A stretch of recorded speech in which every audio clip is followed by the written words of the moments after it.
Magandang araw, mag-install tayo ng X2 Plus na XCL Zenlo na MDL laser.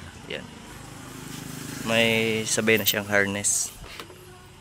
Yung pula may fuse at itim. Yung pula syempre commonly sa positive natin ilalagay kasi may A terminal na siya, at itong itim sa negative.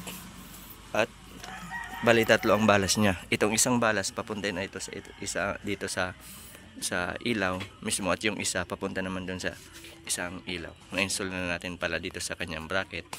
At yung pinaka-control na balas. Ito na isa may ano siya, may salpakan siya, kaso hindi siya nakasabay na mag-order ng switch, kaya ito pinutol na lang natin.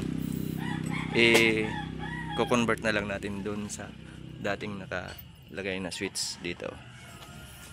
Ko-convert na lang natin ito para mag-function. At itong isa na pula sa accessories wire, ito ang accessories wire nga pala ng Yamaha ay brown, yung paglabas sa susian. Itatap na natin to. Tapos ito sa passing light to na blue. Ito meron na palang sabay na switch ng kanyang passing light, kaya ngayon i-install na muna natin.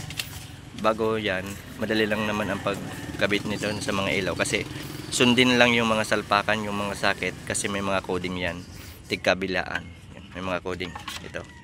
Kaso dapat silyuhan natin, tipan, bago na siya ayos at i-organize diretso. Alright, and max B2 nga pala ang kakabitan natin. So ayun, natapos na natin. Alright, yun na, install na natin Zenlo times 2.